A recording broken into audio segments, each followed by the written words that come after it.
From the world of darkness, an exclusive sneak peek at the open world FPS Vampire the Masquerade Bloodlines 2. Oh, who am I kidding? This is just Fallout 4, obviously, you know, the open world FPS from the world of Fallout. But I am a vampire here because I'm using the mod Sanguinare Revised Edition, or Sanguinare, however you want to pronounce that. And of the 4 vampire mods for Fallout 4 that I've found, this is the one that's most clearly inspired by White Wolf's Vampire the Masquerade, maybe the tabletop RPG rather than the video game. It features vampire ranks like Fledgling and Neonate, and even, and here's the cool part, loss of humanity and different quote-unquote paths that you can take based on how you feed your vampiric hunger for blood.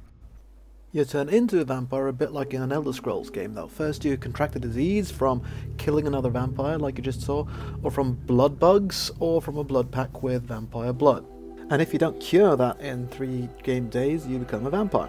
But since Fallout is more sci-fi, there's also some pseudoscience about viruses and hormones, you know, I Am Legend style. The first thing you'll notice as a vamp is that daylight now causes blurry vision and radiation damage, especially when you're in a state of blood hunger, which you will be when you've just woken up turned. And yes, you're also going to take sun rad damage when you're fast travelling. Severe hunger also causes your special stats to drop, which is why I'm suddenly over-encumbered as well. Now what's neat is that if you wear something that protects your eyes, such as sunglasses or welding goggles, your vision will return to normal again. At night, on the other hand, your vision can actually improve beyond normal if you remove those goggles. If you can't or won't feed on the living, then you can also quench your hunger by using a blood pack. Feeding on blood is important, obviously, as a vampire. For one thing, it's going to reduce the radiation damage caused by sunlight by a lot. You can also reduce radiation by normal means like Rad-X, by the way. If you can manage to avoid feeding off the living altogether, you'll be on the so-called Path of Purity, which will boost your general experience gain. You can also feed on the blood of hostiles like raiders and so on. That's the second path, called the Path of the Humane, and it also has very real in-game consequences. You'll forego that XP bonus, but instead you'll start to rank up as a vampire and get perks such as Blood Buff, which allow you to buff your damage and damage resistance by feeding. Again, either from blood packs or on people. Also, both the Path of Purity and the Path of Humanity will boost your mental stats like Perception, Charisma, and Intelligence. And then there's the so-called Path of the Beast, which is supposedly what happens if you feed off complete innocence.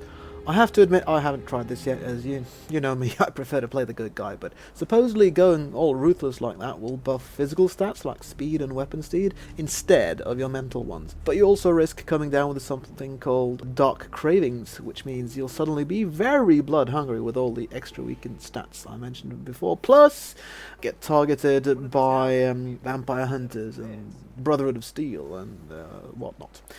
In short, there's a ton of other effects of vampirism as well, like radiation damage will slowly heal itself over time when you're out of the sunlight. You'll be able to jump higher, sneak better at night, physical stats like strength and agility will go up a bit, but you'll also suffer weakness to fire as well as to energy weapons.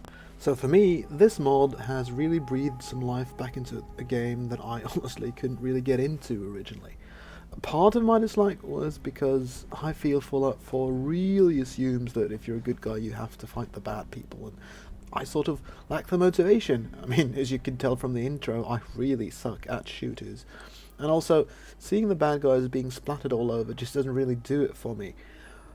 But if my character's desperate for human blood, then it might be another story, and if I do get tired of the mod, then, well, the mod's description page assures me that there is a cure for vampirism in the mod, but I'm not really going to research that specifically unless the mod starts to irk me, and right now I'm having a blast. In the video's description field I put a link to the mods page on the Nexus if you want to download and try it out for yourself, and I guess that's it. Peace out, live and let live, unless you're too thirsty, I guess.